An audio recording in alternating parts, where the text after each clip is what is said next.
क्या आप बच्चे के नाम से म्यूचुअल फंड में निवेश करना चाहते हैं लेकिन मन नहीं बना पा रहे, प्रोसीजर नहीं पता, फिर लगता है कि खुद ही इन्वेस्ट कर लेते हैं, बच्चे को नॉमिनी बना देंगे, जो पैसे जमा होंगे वे बच्चों के ही तो हैं। लेकिन आज मैं आपको इन सब का जवाब दूंगी, ये बताऊंगी कि आपको पहली बात तो क्यों करना चाहिए बच्चों के नाम पर निवेश और आप म्यूचुअल फंड में कैसे निवेश कर सकते हैं। मैं हूं प्रियंका संभव, आप देख रहे हैं मनी 9 और इस तरह के वीडियोस अगर आपको अच्छे लगते हैं तो मनी 9 के यूट्यूब चैनल को सब्सक्राइब करना ना भूलें, बेल आइकॉन को भी क्लिक कर दें। अच्छा रहेगा, जब भी हम इस तरह के वीडियोस लाएंगे आपके पास एक नोटिफिकेशन पहुंच जाएगा। तो पहला सवाल ये मन में उठता है कि क्यों करें बच्चों के नाम पर निवेश।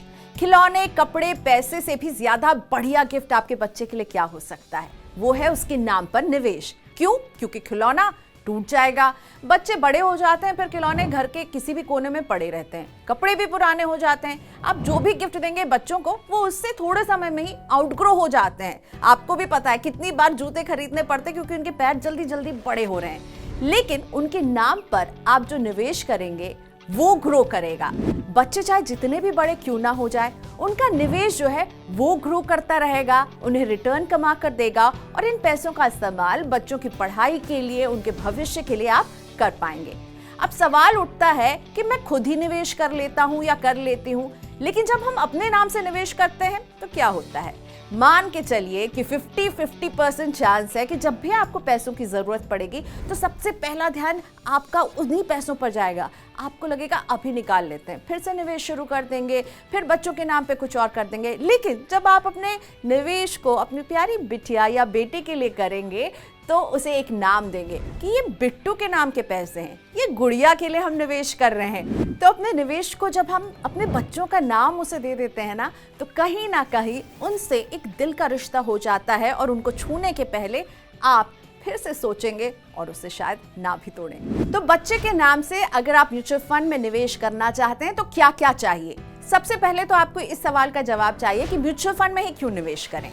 तो म्यूचुअल फंड एक अच्छा विकल्प इसलिए है क्योंकि पिछले 8 से 10 साल का अगर आप रिटर्न देखें तो आप देखेंगे कि 10 से 15% का रिटर्न म्यूचुअल फंड ने दिया है। और इसके मुकाबले दूसरी जगह जहां हम निवेश करते हैं जैसे कि फिक्स डिपॉजिट, पीपीएफ अकाउंट, इन सब के रिटर्न इससे कम ही रहे हैं।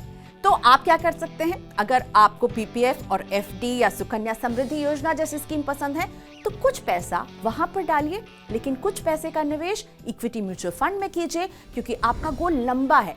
जब बच्चा बड़ा होगा तब आप उस पैसे को निकालेंगे। तो जब लंबे गोल्स होते हैं ना, तो इक्विटी म्यूचुअल फंड ऐसे लंबे समय में बेहतर रिटर्न देते हैं। तो म्यूचुअल फंड को इसलिए चुनें। अब म्यूचुअल फंड फोलियो माइनर बच्चे के नाम पर खोला जा सकता है।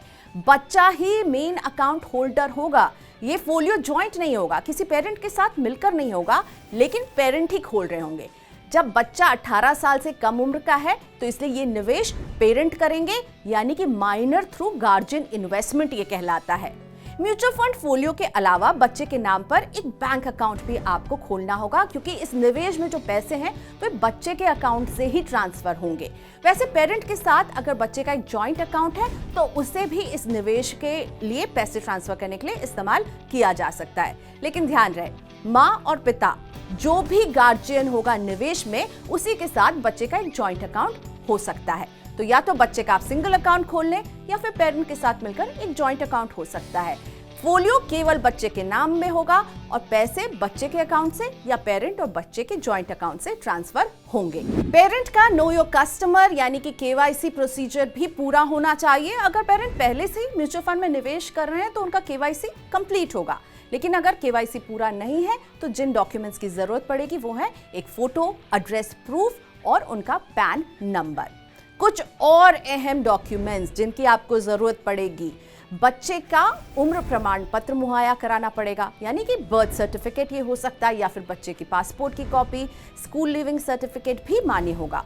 पेरेंट और बच्चे के रिलेशनशिप का प्रूफ भी तैयार रखें। तो डरिए नहीं, इसमें कोई स्पेशल डॉक्यूमेंट नहीं लगेगा। पासपोर्ट में ये लिखा रहता है, बर्थ सर्टिफिकेट में ये लिखा रहता है, तो इन डॉक्यूमेंट्स का ख्याल रखें। जब बच्चा वयस्क होगा यानी मेजर होगा तो भी एक प्रोसीजर को फॉलो करना होगा। माइनर से मेजर यानी बालिग होते ही आपको बच्चे के नाम पर अकाउंट ट्रांसफर करवाना होगा, वरना फोलियो फ्रीज हो जाएगा। बच्चा जैसे ही 18 साल का होगा, पेरेंट को एक मैम फॉर्म भरना होता है। माइनर टू मेजर फॉर्म भरकर सबमिट कीजिए। इससे पहले बच्चे के पैन कार्ड को आप बनवा लीजिए। इसी तरह बैंक अकाउंट भी आप मेजर के नाम में ट्रांसफर करवा दीजिए, यानी बच्चे को ही आप मेजर बना देंगे और वो अकाउंट जो है वो मेजर का अकाउंट फिर माना जाएगा और केवाईसी की प्रक्रिया भी उसकी पूरी करनी होगी। बच्चों के नाम से किया गया इन्वेस्टमेंट आप बीच में ही अगर रिडीम कर लेंगे तो जो भी कैपिटल गेन होगा उस पर टैक्स लगेगा, जिस पर कि पेरेंट को टैक्स अदा करना होगा। इसे पेरेंट की आय माना जाएगा और उनके ही इनकम में ये ऐड होगा। बच्चों के निवेश पर आयकर कानून सेक्शन 1032 के जरिए जो भी प्रॉफिट होगा उससे 1500 रुपए आप माइनस कीजिए और बाकी की रकम पर टैक्स देना होगा। अगर निवेश के 1 साल के अंदर ही आप म्यूचुअल फंड यूनिट को रिडीम कर रहे हैं तो 15% short term capital gain tax, और 1 साल के बाद रिडीम करेंगे तो 1 लाख तक के गेन्स के ऊपर जो मुनाफा होगा उस पर long term capital gain tax लगेगा। तो इतना भी कॉम्प्लिकेटेड नहीं है। टैक्स पेरेंट्स को देना होगा क्योंकि ये क्लबिंग के प्रावधान के जरिए माइनर की इनकम मेजर यानी पेरेंट्स के नाम पर ही मानी जाएगी। तो म्यूचुअल फंड में निवेश कीजिए अपने बच्चे के सुनहरे भविष्य के लिए, लेकिन उससे पहले जरूरी है कि समझ जाइए कि आपको म्यूचुअल फंड में निवेश करना है या नहीं, और इसीलिए मैंने ये वीडियो बनाया था। तो कमेंट सेक्शन में जरूर लिखकर बताइए कि आपको कैसा लगा हमारा ये वीडियो, और मनी9 के यूट्यूब चैनल को सब्सक्राइब करना ना भूलें। मैंने पहले भी कहा बेल आइकॉन को क्लिक कर दीजिए ताकि इस तरह के वीडियोस आपसे कभी मिस ना हो।